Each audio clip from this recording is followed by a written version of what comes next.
End gold buyers, మీ కష్టాల్లో నమ్మకమైన మీ ఆత్మీయ నేస్తం. సో అలా మీరు చాలా మంది మనసుపడి ఉంటారు మీరు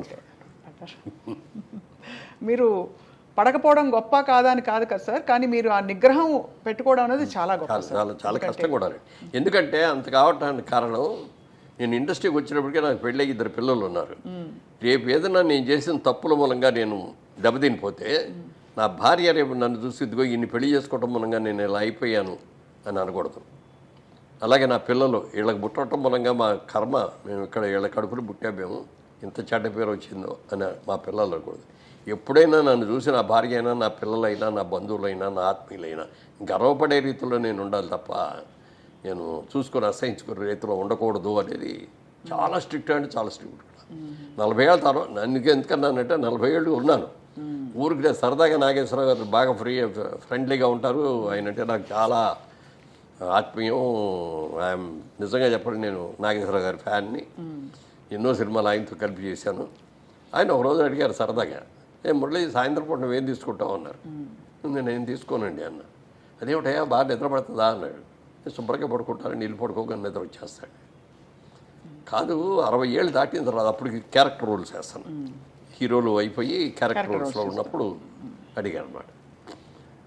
60 ఇయర్స్ దాటిన తర్వాత కొంచెం ఏదో ఒకటి తీసుకుంటూ ఉండాలి. రోల్స్ అయిన కూడా కొంచెం వీక్ అయ్యి ఉంటాయి. వాటిని యాక్టివైజ్ చేయాలంటే ఏదైనా ఒక మంచి డ్రింక్, మామూలుగా సారా కొట్టడం, ఇయ్య కొట్టేసి తాగేసి వాగటం, కింద పడిపోవటాలు, రోడ్ల మీద పడిపోవటాలు, ఇట్లా కాదు. నన్ను ఒక మెడిసిన్ లాగా ఒక వైన్ కానీ లేకపోతే మంచి బ్రాండీ వస్తుంది ఫారెన్ నుంచి మంచి, అలాంటివి తీసుకొని 1 పెగ్గు లేకపోతే 2 పెగ్గు అంతే, అంతకుమించి తాగకూడదు అన్నాడు. అని ట్రై చేయన్నారు. అంటే ఇంత పెద్ద ఆయన చెప్పారు, అనుభవంతో చెప్పాడు. ఆయనకున్న అనుభవాలు ఎన్నో ఉన్నాయి. వైన్ దాగి చూద్దాంలే అని చెప్పాను. అందుకని వైన్ బాటిల్ ఒకటి తెప్పించుకొని ఇంట్లో కూర్చొని, ఇంటికి వచ్చినప్పుడు ఆ రోజున షూటింగ్లో అది 9 అయిపోయేది. లేకపోతే బయటకు వెళ్ళినా ఇట్లా 9 ఈజీగా అయ్యేది. ఇంటికి వచ్చేప్పుడు స్నానం చేసి అప్పుడు డ్రింక్ తీసుకోవటం మొదలుపెట్టి ఆ డ్రింక్ అయ్యి భోంచేద్దాం అనేవాడు 12 అవుతుంది. అప్పుడు దాకా మా ఆవిడ అక్కడే కూర్చుంటుంది తప్ప పడుకోదేళ్ళి. తను భోజనం, తన స్వహస్తాలతో భోజనం పెట్టడం ఎప్పుడూ లేదు. పెళ్ళైన మొదటి రోజు నుంచి ఈ రోజు వరకు కూడా తనే వడ్డిస్తుంది. అన్నీ కూడా వేడివేడిగా. ఆ రోజుల్లో మైక్రోవేవ్లు అట్లాంటివి ఏమి లేకపోయినా కూడా నేను వచ్చే టైం చూసుకొని అన్ని కూరలు అవన్నీ వండేసేసి ఒక అన్నం మాత్రం వేడిగా పెట్టేవారు. వేడిగా అప్పటికప్పుడు వండేసి నేను ఇంట్లోకి వచ్చి స్నానం చేసి వచ్చే లోపల రెడీ అయిపోయేది అనమాట. అట్లా ఆ రోజు నుంచి ఈ రోజుగా వేడిగా తింటమే అలవాటు ఏదైనా సరే. Such a dedicated wife sir నిజంగా. అండ్ ఎంత నమ్మకంగా మిమ్మల్ని మీ వెంటే ఉండి మిమ్మల్ని నమ్మకంతో అంటే ఇండస్ట్రీలో ప్రోత్సహించడం అంటే సార్ వైఫ్ సపోర్ట్ లేండే మనకు అన్ని రంగాల్లో పార్ట్నర్ సపోర్ట్ ఉండాలి. నువ్వు ఎంత సంపాదించినా, ఎంత కీర్తి ప్రతిష్ట, ఇంటికి వచ్చేటప్పటికి హ్యాపీగా లేకపోతే ఎంతకంటే దరిద్రం ఇంకోటి ఉండదు. ఎన్నో ఈ ఫ్యామిలీస్లో చూశాను నేను ఇట్లాంటివి కూడా. అది వాళ్ళ తప్ప వీళ్ళ తప్ప అనేది పక్కన పెడితే, అనుకూలమైన భార్య రాక, అనుకూలమైన పిల్లలు లేకపోతే ఆ కుటుంబం ఎంత సంపాదించినా, ఎంత పేరు ఉన్నా కూడా వేస్ట్. అవును సార్. నా అదృష్టం నన్ను దేవుడు పూజ చేయటం మూలంగా కానీ, తల్లిదండ్రులు నాకు ఇచ్చిన శిక్షణ మూలంగా కానీ, అలాగే నన్ను ఇంట్రడ్యూస్ చేసిన ప్రొడ్యూసర్ మూలంగా కానీ, నన్ను దారిలో పెట్టి అభివృద్ధి చేసిన దాసరి గారి మూలంగా కానీ, ఎవరైనా సరే వీళ్ళందరూ కూడా నాకు ఒక క్రమశిక్షణని బాగా నేర్పారు. ఎలా ఉండాలో నేర్పారు, ఎలా ఉండకూడదో కూడా నేర్పారు. అందుకని నాగేశ్వరరావు గారు అంత ట్రైన్ చెప్పాడు, ట్రై చేద్దామని అని ట్రై చేసా. కానీ నాకు అలవాటు కుదరలేదు అది అలవాటు. వారం 24 రోజులు ట్రై చేశాను, కుదరలేదు. మనకు కుదిరే ఉపయోగం కానీ వదిలేసాను. తర్వాత ఎప్పుడు మేడం 1 నెల అయిన తర్వాత నాగేశ్వరరావు ఏంటి ఇది మనం తీసుకుంటున్నావు అయినాను. లేదండి నాకు పర్లేదండి అది అన్న. తర్వాత అన్నాం. కానీ తర్వాత మెల్లమెల్లగా ఏదో పార్టీస్, ఇప్పుడు నాగేశ్వరరావు బర్త్డే అనుకో, ఆ రోజున పార్టీ ఇచ్చేవారు. అలాగే పెద్ద బర్త్డేలు ఎన్నో ఉన్నప్పుడు అక్కడికి వెళ్ళినప్పుడు ఏదో ఒక పెగ్ తీసుకోవటం అనేది అలా చేసా. కానీ అప్పుడు దాకా 47 మాత్రం అలా ముట్టుకోరు. చాలా చాలా పెద్ద విషయం, చాలా గొప్ప విషయం సార్. ఎందుకంటే మేము ఇండస్ట్రీ గురించి మామూలుగా వినేది ఇదే బేసిక్గా దట్ ఆ వాతావరణం హాయిగా ఫ్రీగా ఉంటుంది కాబట్టి రూల్స్ లేకుండా ప్రేమలో పడడం ఈజీ, ఎవరినైనా ఇష్టపడడం. అందులో మీ చుట్టూ ఉండేవాళ్ళు అందమైన హీరోయిన్లు అందరూ. సో అది మీరు చాలా ఫోకస్ చేసి మరీ ఇలా ఉండడం అన్నది చాలా పెద్ద విషయం సార్. మీతో పాటు నటించిన హీరోయిన్స్ అందరిలో మోస్ట్ గ్లామరస్ ఎవరని మీరు అనుకున్నారు సార్? గ్లామరస్ అంటే మీకు సరైన జోడి గ్లామరస్ అంటే శ్రీదేవి అంత గ్లామర్ ఎవరికీ లేదండి. చాలా అందంగా ఉండేవారు కదా సార్. చాలా ఎక్సలెంట్గా ఉండేది. ఆ కళ్ళు, అసలు ఎక్స్ప్రెషన్, ఫేసు, మంచి పర్సనాలిటీ. నాకు ఈక్వల్గా ఉండేది హైట్. అమ్మాయి కూడా 5'7", 5'8" ఉండేది. నేను 5'8.5". అమ్మాయి కూడా దగ్గర దగ్గర 7.5, 8 ఉండేది. Personality, behaviour, wonderful behaviour. ఎప్పుడు ఒక తప్పుగా మాట్లాడటం కానీ ఏదైనా చిలిపి పనులు చేయటం కానీ అట్లాంటిది ఏమి ఉండేది కాదు. ఆ తర్వాత అంత అందగా ఎవరు అంటే దీప గారు కూడా చాలా అసలు ఎంత అందంగా ఉండేది. కాకపోతే ఏంటంటే వాళ్ళ అమ్మ ఎప్పుడు పక్కన బ్యాగ్ పెట్టుకొని బ్యాగ్లో అన్ని బిస్కెట్లు, ఈ చీడిదిళ్ళు, బాదం పప్పులు ఇవన్నీ తెచ్చిపెట్టి షార్ట్ చేసి రాగానే పెట్టేస్తూ ఉండేది. అంటే ఆ అమ్మాయి బాగా ఎర్లీ ఏజ్లో వచ్చింది. ఏదైనా అంటే ఎవరిని అడిగితే 16 years 3 months బాబు అనేది. అలా వీటి పాపం చిన్నది కదా, కష్టపడుతుంది అని చెప్పి పెట్టేది.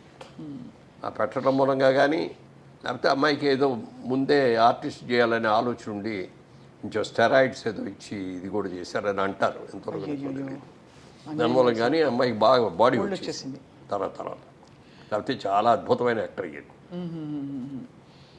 జయసుధ గారు ఇట్స్ ఏ ఫ్యామిలీ లేడీ. అదే ఇక అందులో సినిమా యాక్టర్ లాగా ఉండదు. ఆవిడతో నటిస్తా అంటే రియల్ క్యారెక్టర్తో నటిస్తాం అనే ఫీలింగ్ వస్తుంది తప్ప సినిమా యాక్టర్ లాగా ఆవిడ నటించడం కూడా అలాగే చేస్తుంది. ఇప్పుడు మిగిలిన వాళ్ళు కొంతమంది చేసే దాంట్లో ఆర్టిఫిషియాలిటీ ఉంటుంది. అంతవరకే ఉండు, టచ్ అవ్వకూడదు, ముట్టుకోకూడదు అన్న లెవెల్లో ఉంటుంది. అవన్నీ ఉండేవి సార్ ఆంక్షలు. అంటే హీరోయిన్లు చెప్పేవారా? అప్పుడు లేదు, అప్పటికి లేదు. కానీ నాగేశ్వరరావు గారు, ఎన్టీ రామారావు గారు చేసే రోజులు ఉండేవి. జమున గారు అయితే ఎప్పుడు చేతులు ఇక్కడి నుంచి కిందే తప్ప పైకి పుట్టుకొచ్చేవారు. ఇట్లా ఈ కూడా పట్టుకొచ్చేవారు. ఓహో, అంత ఇదిగా ఉండేది. అది ఎన్ని లేకపోయినా కూడా ఎంతైనా కొంచెం దూరంగానే ఉండేవారు. ఇట్లా అప్పుడు ఈ ముద్దులు గిద్దులు ఈ గొడవలు ఏమీ లేవు కదా. అవునవునవును. ఎంతవరకు దగ్గర ఉన్నాలో అంతవరకే ఉండేవారు. ఆ క్లోజ్ చేస్తారు.